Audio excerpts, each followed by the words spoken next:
Look, I need you to think about something for a second. You know that feeling when you check your bank account on payday and you see that direct deposit hit? That little dopamine rush. Yeah, now fast forward 2 weeks. Where did it go? And I'm not talking about your rent or your car payment. I'm talking about the other stuff. The $8 coffee runs, the subscription you forgot you had. It's only $30 purchases that somehow add up to. Well, we'll get to that. Here's what kills me. Most people are working a full-time job, putting in their 40, 50, sometimes 60 hours a week, and they're accidentally deleting the equivalent of an entire second paycheck without even realizing it. I'm talking thousands of dollars just gone. My name is Elon Musk, and I spend way too much time thinking about why intelligent people make terrible financial decisions. If you're someone who makes decent money but somehow always feels broke, or you've ever looked at your bank statement and thought, where the hell did it all go? Make sure to hit that subscribe button and give this video a thumbs up if this helps you out. So let me show you what I mean. The average American household, and I pulled this from a Federal Reserve study from 2023, spends about $1,497 per month on what they categorize as non-essential purchases. Now I know what you're thinking. Elon, that's not me. I'm pretty careful with my money. Here's the thing. When they actually broke down what non-essential meant, it included stuff that most people don't even think twice about. Eating out, streaming services, that Amazon order that showed up on your porch that you don't even remember ordering. Impulse purchases at Target because you went in for toothpaste and came out $73 lighter. Let's do some math that's going to make you uncomfortable. $1,497 a month times 12 months. That's $17,964 per year. Now, if you're making $60,000 a year after taxes, let's say you're taking home about $45,000, you just spent almost 40% of your after-tax income on stuff you could have lived without. That's not your rent, that's not your car, that's not your health insurance, that's the invisible stuff. Here's what most people don't realize. That's literally a second paycheck that you earned, that hit your account, that you then immediately deleted through 1,000 small decisions. Look, I'm not here to shame you, because here's where it gets really interesting. The reason this happens isn't because people are stupid or lazy. It's because our brains are wired completely wrong for modern spending. Think about it this way. Your ancestors, I'm talking like 10,000 years ago, they didn't have bank accounts. They had like a dead gazelle. And the question wasn't, should I save this gazelle for retirement? The question was, should I eat this gazelle before it rots or before someone steals it? Our brains evolved for immediate gratification because delayed gratification literally didn't make sense for most of human history. But now you're walking around with a little slot machine in your pocket called a smartphone. One tap and you can buy anything. The friction between I want this and I have this has been reduced to basically zero. A study from MIT, and this is wild, found that people spend up to 100% more when using credit cards versus cash.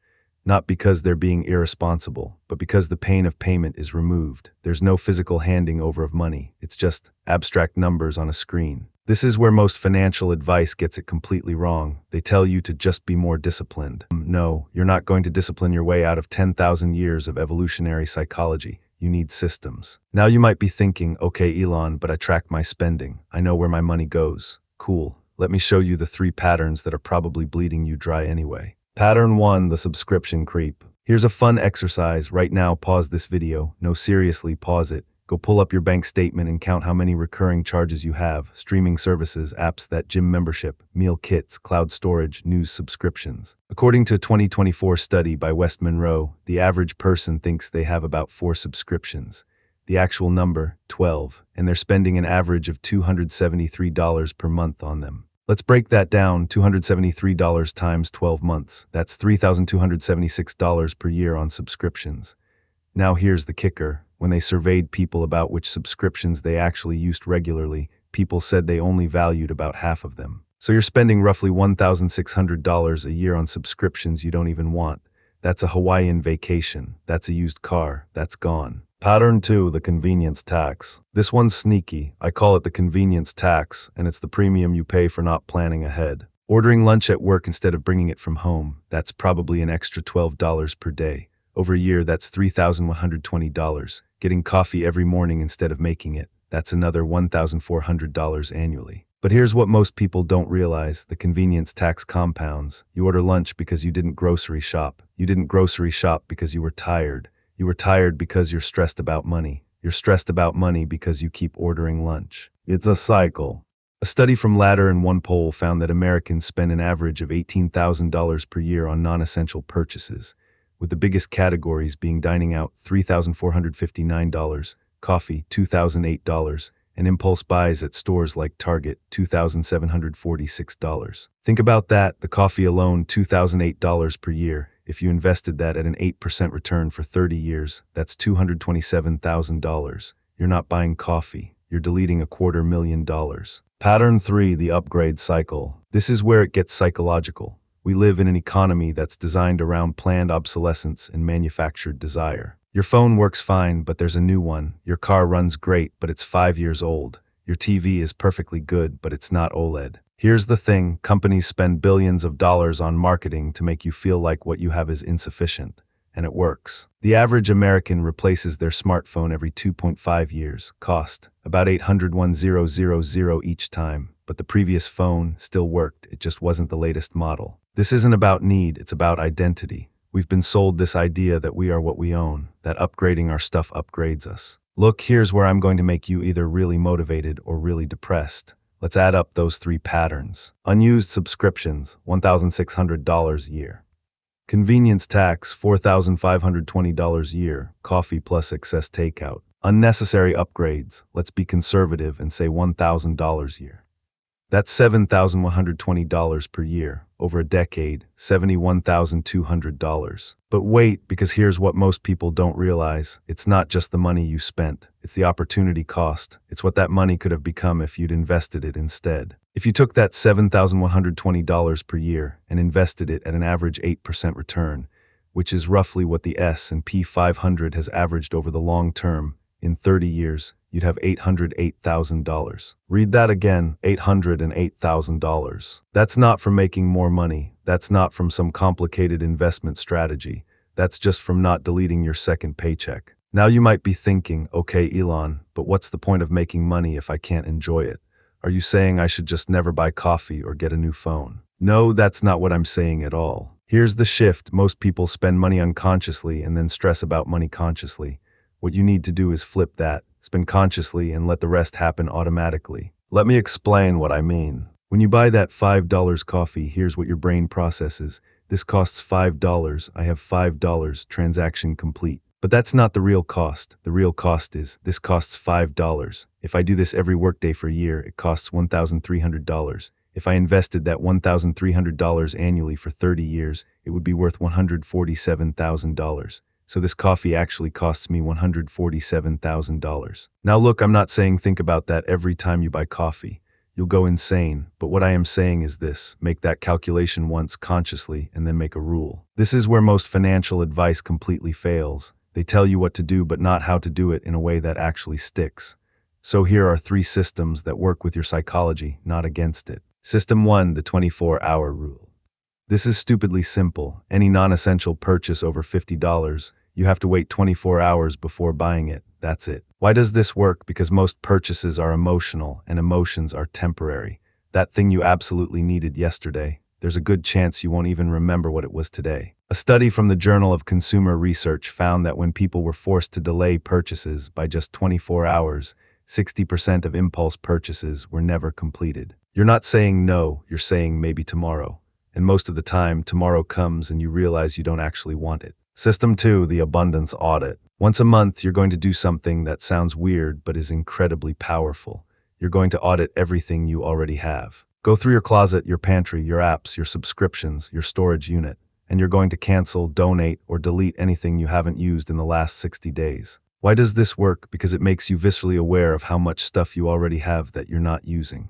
It's hard to buy a new jacket when you're looking at 12 jackets you already own and haven't worn. It creates what psychologists call cognitive dissonance, the uncomfortable feeling you get when your actions don't match your beliefs. You believe you're a smart person who doesn't waste money, but here's evidence that you do. That dissonance is powerful. It changes behavior. System 3, the reverse budget. Forget traditional budgeting, seriously. Most people fail at budgeting because it feels restrictive. It's all about what you can't do. Here's what works instead. Automate your savings first. The moment your paycheck hits, a percentage automatically goes to savings and investments. Then you spend what's left guilt-free. This is called paying yourself first, and it's the single most effective personal finance strategy ever created. Here's why it works. It removes willpower from the equation. You're not trying to save what's left over at the end of the month. There's never anything left over. You're saving first, automatically, and then living on the rest. Start with 10% if you can. If you can't, start with 5%. If you can't do 5%, start with literally anything. The habit matters more than the amount. But here's the thing that nobody talks about. All of these systems will fail if you don't make one fundamental shift. You need to change your identity from person who wants to save money to person who is good with money. Look, there's a huge difference between those two things. Wanting to save money is about deprivation. Being good with money is about competence. When you see yourself as someone who's good with money, spending decisions become easier because you're not resisting temptation. You're just being who you are. It's the same reason people who identify as athletes find it easier to work out. They're not forcing themselves to go to the gym. They're just doing what athletes do. So how do you build that identity? Every time you make a good financial decision, no matter how small, you consciously acknowledge it. I brought lunch from home today. That's what someone who's good with money does. I waited 24 hours before buying that thing I wanted. That's who I am now. It sounds cheesy, it works. Research from psychologist Kelly shows that identity-based habits are significantly more powerful than goal-based habits. When your behavior becomes part of who you are, it stops requiring willpower. Look, here's the uncomfortable truth that most financial gurus won't tell you. Being good with money in modern society means going against the current. Everything around you is designed to make you spend. Social media shows you what other people have. Ads follow you around the internet. Your friends want to go out. Your family has expectations. Being financially responsible in 2025 is an act of rebellion. And that's hard. It means sometimes saying no when everyone else is saying yes. It means driving your paid-off car while your gets the new model. It means scrolling past influencers living in houses you could never afford and not feeling inadequate. But here's what makes it worth it: freedom. That second paycheck you've been deleting, when you stop deleting it and start redirecting it, something magical happens. Money stops being this source of stress and anxiety and becomes a tool for building the life you actually want. So here's where we are. You've got a choice to make right now. Option 1, you can close this video, feel briefly motivated, and then go back to exactly how you were doing things before. And look, that's fine. Most people will choose this. There's no judgment. Option 2, you can implement just one of these systems today. Not all three, just one. The 24-hour rule, the abundance audit, the reverse budget. Pick one and start. Because here's what most people don't realize. You don't need a perfect plan. You need a better plan than yesterday. That second paycheck, it's there. It's been there the whole time. You've been earning it. You've just been deleting it through 1,000 unconscious micro-decisions. Stop deleting it.